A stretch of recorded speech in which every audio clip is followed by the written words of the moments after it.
Welcome to EMHWare training video number 13, EMHWare reports and ministry reports. So in this video, I'm going to show you how you can access our EMHWare report suite, which includes our base EMHWare reports as well as ministry reporting. So what we're going to do is from our dashboard, we're just going to click on the reports tab up here in the top corner. What this is going to do is it's going to bring up a report search parameters. So anything in these boxes here, I can use to narrow down my search. So if I wanted to see a report that returned a specific column or that had a specific parameter, I can choose that from these lists here. I can also narrow that down by a different report group, or I can just simply scroll through all of our base EMHWare reports. Another way to look at these base EMHWare reports is by going up here directly to the right of the user menu. You'll see EMHWare Report Suite. And I can use this drop down to give me a list of the categories of reports. So if I wanted to look at client list reports, I can click here, or contact list reports. I can use this section. And that's just going to give me a smaller list of reports. So for client lists, I'm going to have this report here. So if I wanted to run current client list receiving services, I can find that under client lists. I can also go into contact lists. And this is going to give me reports such as detailed contact by activity or detailed contact by client, any of those popular reports in here. If you like a report, so if you're running a report often, let's say you're running the current client list waiting list report all the time, you can use this little pin beside the report name. And once that is filled in with color, it means it's added to your My Report list. So that's going to be up here directly to the right of EMHWare Report Suite. And this is just going to be a list of reports that you've added to your list. So it's not going to be as long as the other one. It's easier to locate it might be easier to locate the report that you're looking for. In order to run base EMHWare reports, it's really easy. So you're just going to find the report that you want to look at. So I want to see all the clients that are currently on a waiting list for a specific program. It's going to tell me what the report's doing here, and then I can narrow it down. So these are my parameters. So I can select either a specific program if I want, or I can select all programs, however I want to do that. I can narrow it down by worker, location, county, city, level of support. I can use any of these parameters, but if I just want to see all clients on the waiting list currently for all programs, I would then click Run. It's going to give me a couple of different graphs here for the data, which I can hide by using these little red circles with the minus signs. I can hide those and bring up different graphs if I want based on different columns. So I can see my list of clients would show here. I can also export these results to CSV, so Excel, if I need to maybe manipulate the data further, such as filter it or anything like that. I can use the CSV export.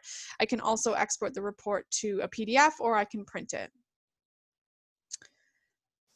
Pretty much all of the base EMHWare reports work the same, so you're always going to have a list of parameters that you can pick from. So whether that's a date range, in the historical client lists, I'm basically going to narrow down my search. So if I run the historical client list receiving services, I'm basically saying a list of clients receiving services during a specified period. So I can pick my start and end date, and then my programs, my workers if I want, and run that report.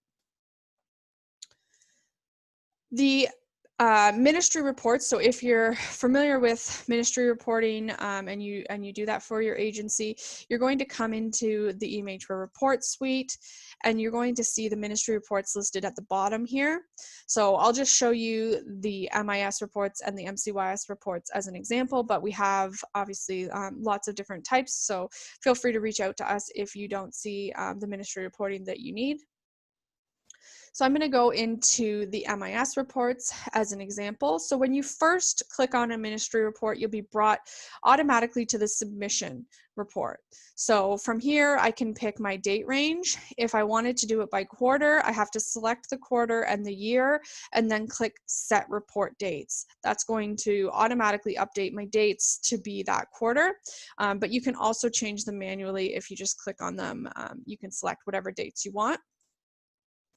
I do have to pick a program number from the dropdown, and then I do have to pick a functional center as well. So which program or functional center do I want to run this report for? And that's going to automatically populate the MIS reports for this functional center. The ones that are grayed out are mandatory to report on. There are blue ones which are optional, which you can uncheck if you don't want to include that report. And then once you're ready, you're just going to click on Run, and that's going to run your ministry reports. Now, once you've run the report, you can either download that to view it in PDF format or in Excel. So however you want to review those reports, you can do that by using either of those options there. Now, if you look at your report and you're not sure about how your stats are being collected, or you're getting a number that you were not expecting, and you want to narrow that down and see how that's being calculated in the report, you're going to need to go in and run the detailed ministry reports. So I'm going to show you how to do that. So when you come into the eMatchWare report suite and you go to your reports, like I said, you'll automatically be on the submission MIS report or the submission reports. But if you go directly to the right of my report list, you'll see another dropdown for MIS reports or MCYS reports if you're in there. And that's going to give you the option to change it from submission to the detailed MIS reports. So in the detailed MIS reports, we can narrow this down by specific reports. So you'll see the same screen. You still have to pick your date parameters or your quarter. You do have to still pick a program number and a functional center or a program. And then you'll get another drop down here for the specific report that you want to run. So if I wanted to run, let's just say visits face-to-face, I would be able to run this to see an exact breakdown of everything, every record or visit that's being counted in those stats. So I can use that to kind of narrow down who isn't being counted that I think should be, or who is being counted that I think shouldn't be. So the detailed MIS reports or the detailed ministry reports can be really useful to narrow down and give you a better idea of where your stats are coming from. And most importantly, in the detailed reports, once you've selected a report, directly to the left of the actual name of the report, you'll see this blue circle with a question mark. What that's going to do is it's going to open up the eMatchWare help screen for that report, which is going to tell you exactly how that stat is being calculated within eMatchWare. So I can see that visits face-to-face, these are the fields or the parameters that it has to meet, the criteria that it has to meet in order to be counted. So it's client contacts, the format has to be individual, uniquely identified clients, the method has to be face-to-face or video type, and the duration has to be 5 minutes or more, and that it's only counting one contact per day per client. So those are important criteria that you need to know in order to understand your MIS reports and where your numbers are coming from. I'll show you the MCYS reports because they work pretty much the same, and it is important again to know how to run those detailed MCYS reports. So I'm going to go into the MCYS reports section. Again, I'm brought directly into the submission reports, so I can pick my quarter, I would pick my function. And again, this is going to give me a default list of reports that it's going to run for this functional center. So I can run it from here and then continue on to download that to view. Once I've done that, again, if I want to narrow down my results to see exactly who's being counted, I can go into the MCYS report menu and go to the detailed MCYS reports. Same thing, pick my quarter, pick my function, and then I'm going to get a drop down of all of the reports. So I can pick any of these reports. Let's say I wanted to see who was counting in number of hours of direct service. I can then run this to get a breakdown of that. And again, I can click on this blue circle to bring up the help screen for direct hours. So these are very specific about how they're being calculated in UMHWare. So it is important to go in here to better understand your statistics and where they're coming from.